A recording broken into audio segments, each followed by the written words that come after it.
man dies in a Brussels stairwell. 5 bullets. Silenced weapon. No witnesses. The killer vanishes before police arrive. Nothing unusual for an intelligence operation except this. The victim wasn't a spy or a terrorist. He was a Canadian engineer with a doctorate in aerospace. His crime? Building a weapon so ambitious it could have rewritten the rules of Middle Eastern warfare. March 1990. Gerald Bull's final moments unfold outside his apartment, arms full of groceries and technical specifications. Behind him, footsteps he doesn't register as threat. The shots sound like coughs. Neighbors hear nothing alarming. By the time anyone discovers his body, the operative who killed him has already crossed back into the network that sent him. This is the story of how brilliance becomes liability, how a man's obsession with artillery transformed him from respected scientist into target for elimination, and how governments make calculated decisions that someone's continued existence poses. Unacceptable risk. The weapon Bull was designing wasn't just another gun. Project Babylon represented something genuinely threatening to regional power balance.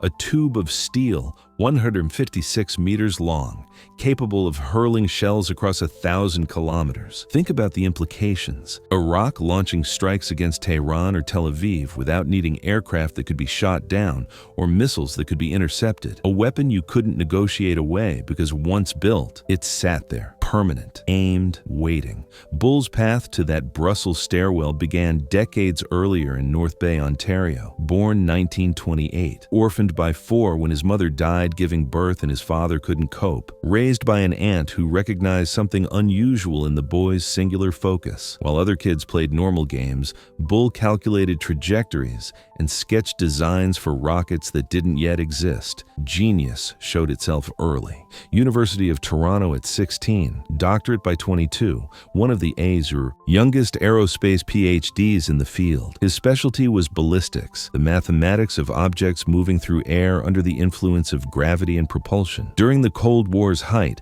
when both superpowers raced to dominate space, Bull looked at rockets and saw inefficiency. Too expensive, too complex, too many things that could fail. He proposed an alternative that sounded like science fiction. Use artillery to reach orbit, fire satellites into space from a gun. The concept wasn't original. Jules Verne had imagined it in 1865, but Bull intended to make it work. His argument was elegant. Rockets carry their own oxidizer, making them heavy and complicated. A gun uses atmospheric pressure and explosive propellant. One shot, maximum force, minimal complexity. The High Altitude Research Project launched in 1961 with Canadian and American funding. McGill University in Montreal became Bull's laboratory. HARP's mission was developing guns that could fire instrumented projectiles into the stratosphere for scientific data collection. What Bull achieved was remarkable. Shells traveling 180 kilometers up, setting altitude records that still stand. His designs understood something fundamental about the relationship between barrel length, propellant chemistry, and projectile aerodynamics. But understanding physics and navigating politics are different skills. By late 1960s, both governments lost interest. Satellites launched by rockets proved more versatile than projectiles shot from guns. Funding evaporated. HARP shut down in 1967. Bull took it personally. He'd proven his concept worked, demonstrated the science was sound. Yet the same governments that had encouraged his research walked away when the political calculations changed. That rejection planted seeds of bitterness that would grow into something dangerous. Bull felt betrayed, used during the Cold War arms race, then discarded when conventional rockets won the space launch competition. The experience taught him that patriotism was conditional, that governments supported your work only as long as it served their immediate interests. Space Research Corporation emerged in 1972. Bull's new company, strategically positioned on the Vermont-Quebec border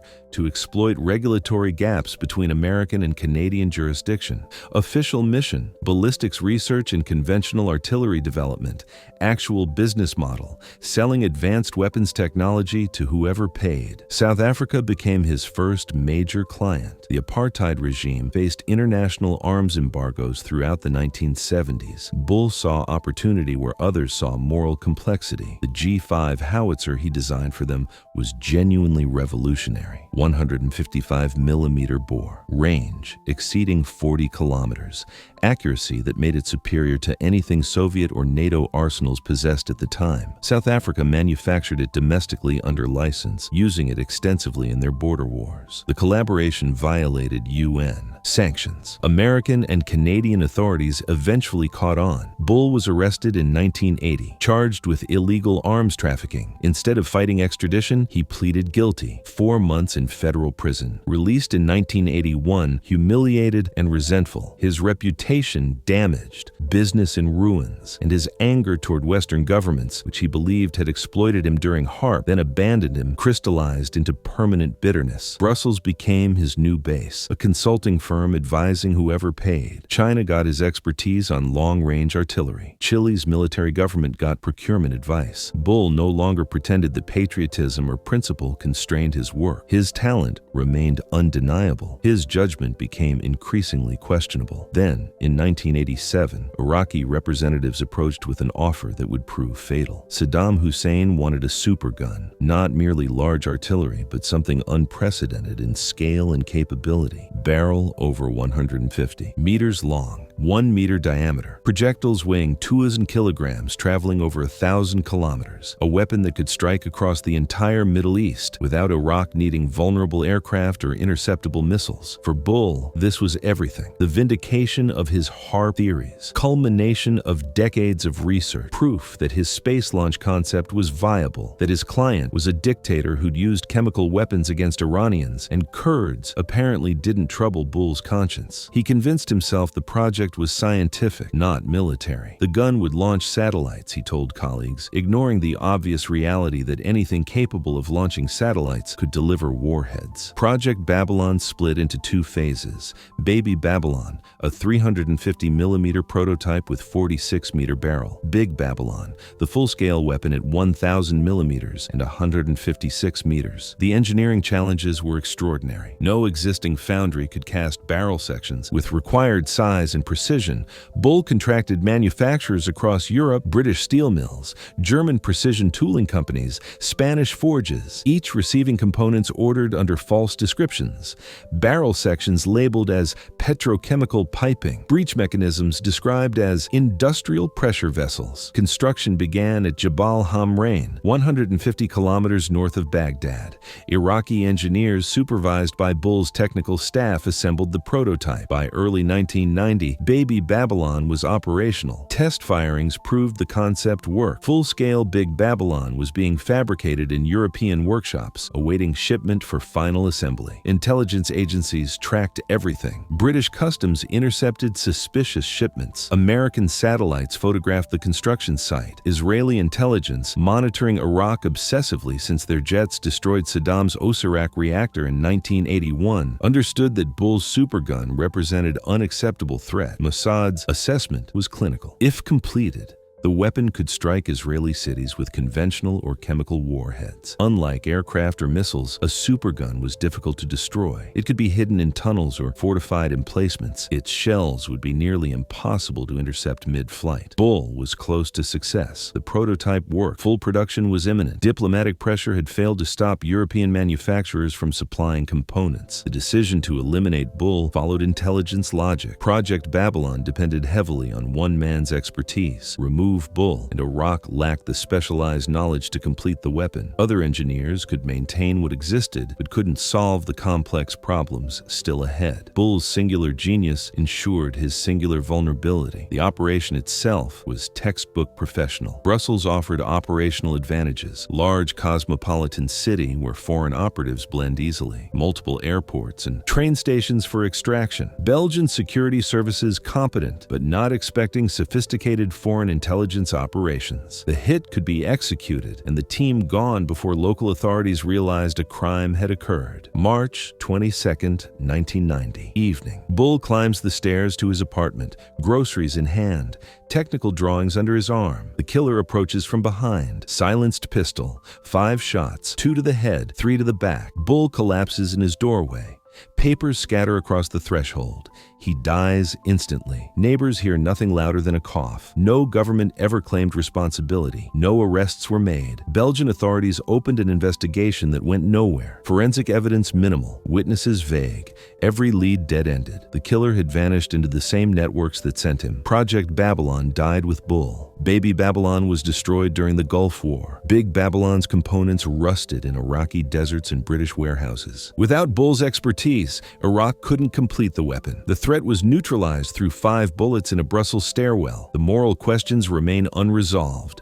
Bull's family described him as a dreamer whose naivety was exploited by governments with military agendas. His colleagues noted that aerospace engineers routinely work for defense contractors without being labeled threats. What made Bull different wasn't his morality, but his client list and the scale of his ambitions. Yet the calculus from Mossad's perspective was straightforward. Every day Bull lived, he moved closer to giving Saddam Hussein a weapon capable of striking Israeli cities. His elimination meant those specific attacks he would have enabled never occurred. Preventing future deaths justified present violence. Bull's assassination stands as a reminder that in intelligence operations, knowledge itself can become criminal. States grant themselves authority to eliminate threats without trial, without acknowledgement, without apology. And genius, when applied to weapons, makes its possessor valuable until the moment it makes them too dangerous to live. The groceries spilled on the Brussels landing captured everything. Mundane evidence of an ordinary evening interrupted by extraordinary violence. The collision between Bull's self-image as engineer pursuing knowledge and the world's judgment of him as weapons designer aiding dictators. The difference in perspective measured in 5 silenced bullets. What does Gerald Bull's death reveal about how intelligence services operate in the spaces between war and peace? That specialized expertise can become death sentence, that covert operations extend state power beyond borders, outside legal frameworks, into realms where violence becomes policy and policy becomes deniable, that no neutral ground exists when nations decide someone poses unacceptable risk. The supergun concept didn't die completely. Various nations have explored similar ideas over decades, though none achieved operational deployment. The fundamental physics remains sound. A gun can theoretically launch payloads into space more cheaply than rockets. The engineering challenges, however, are immense. Acceleration forces inside the barrel destroy most satellites. Launching humans via gun is impossible. The G-forces would be lethal, but Bull's designs demonstrated that weapons previously considered theoretical could become real. His G5 howitzer revolutionized artillery warfare. His research on extended-range projectiles influenced modern munitions development, and his supergun, though never completed, proved that ambitious military technologies could emerge from small teams outside traditional defense establishments. In that sense, Bull's legacy lives in the calculations of military planners who recognize that genius applied to weapons can emerge from unexpected places, and in the classified archives of intelligence services that remember how one man's brilliance made him too dangerous to tolerate. The investigation quietly closed. No one was arrested. The operatives who ended Bull's life returned to other assignments, their work filed in archives that may never open. And somewhere in Brussels, the stairs where Gerald Bull died remain ordinary, unmarked, indistinguishable from thousands of other stairwells where nothing extraordinary ever happened, except that night in March, when 5 bullets transformed an engineer's ambition into a warning that echoes through the years. Build weapons for the wrong client, and consequences arrive silently, professionally, without appeal.